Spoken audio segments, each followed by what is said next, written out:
Assalamualaikum warahmatullahi wabarakatuh. Bismillahirrahmanirrahim. Alhamdulillahirrabbilalamin. Anak-anakku, kita lanjutkan kembali bahasan kita tentang Asmaul Husna. Sekarang kita akan membahas Asmaul Husna Al-Matin dan Al-Adl yang meliputi maknanya, dalilnya, dan implementasinya dalam kehidupan sehari-hari. Pertama, Al-Matin. Al-Matin artinya maha kukuh. Allah maha sempurna dalam kekokohan serta kekukuhannya. Tidak ada kekurangan dalam kekuatannya. Allah tidak akan pernah merasa letih dan lemah dan tidak mengalami kesulitan dalam setiap perbuatannya. Kekuatan Allah pula tidak akan terputus dan tidak pula akan berakhir. Kekokohan serta kekukuhannya tidak terhingga serta tidak terbayangkan oleh manusia yang lemah serta tidak berdaya ini. Kekukuhan Allah tidak terkalahkan serta tidak tergoyahkan. Siapakah yang sangat kokoh serta kukuh selain Allah? Tidak terdapat satu makhluk pun yang bisa menundukkan Allah, walaupun segala makhluk bekerja sama. Allah berfirman, A'udzubillahi minasyaitonirrajim. Innallaha huwarrazzaqu dzul quwwatil matin. Artinya, sesungguhnya Allah, dialah pemberi rezeki yang mempunyai kekuatan lagi sangat kukuh. Quran Surat Az-Zariyat ayat 58. Anak-anakku, setelah kita mengetahui nama Allah Al-Matin yang maha kuat, maka hendaklah kita manusia lemah, manusia yang rapuh, yang senantiasa membutuhkan kekuatan dan pertolongannya, hendaklah terus menyandarkan diri kita kepada Allah Al-Matin. Mengamalkan Asmaul Husna Al-Matin, yaitu kita tidak boleh merasa lebih dari orang lain atau sombong. Karena manusia ini amatlah lemah. La haula wa la quwata illa billah. Tidak ada daya, tidak ada kekuatan kecuali dengan pertolongan Allah. Jadi, sangatlah tidak pantas kalau manusia merasa sombong. Tapi anak-anakku, tidak sombong bukan berarti kita ini rendah diri. Kalau rendah diri itu namanya minder dan kita tidak boleh minder. Tidak sombong itu artinya rendah hati. Selain kita tidak boleh sombong di hadapan manusia, kita juga harus selalu merasa rendah di hadapan Allah.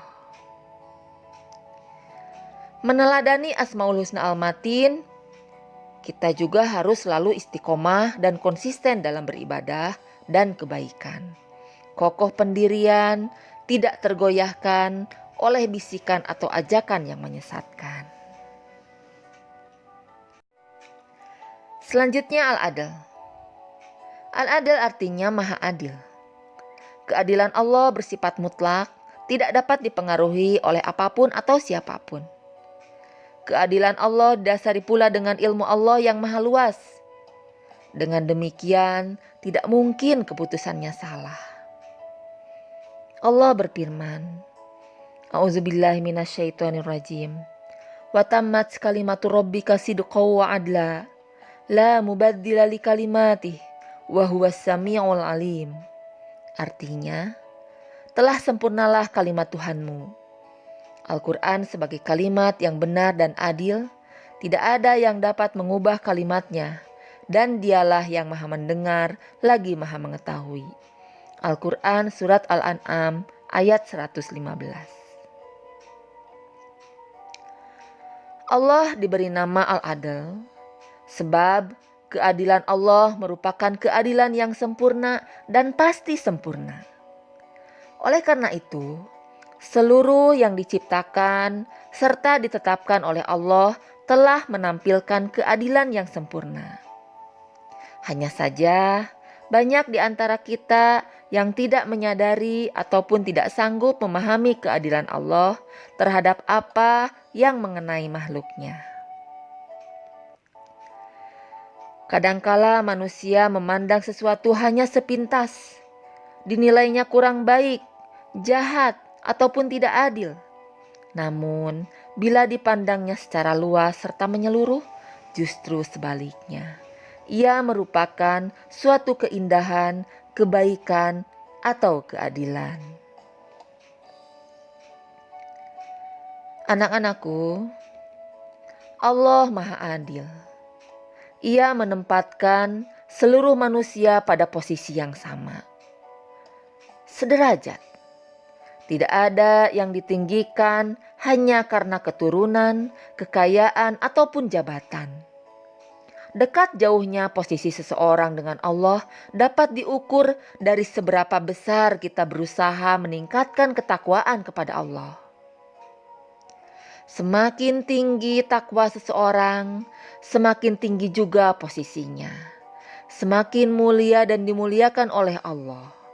Demikian juga sebaliknya.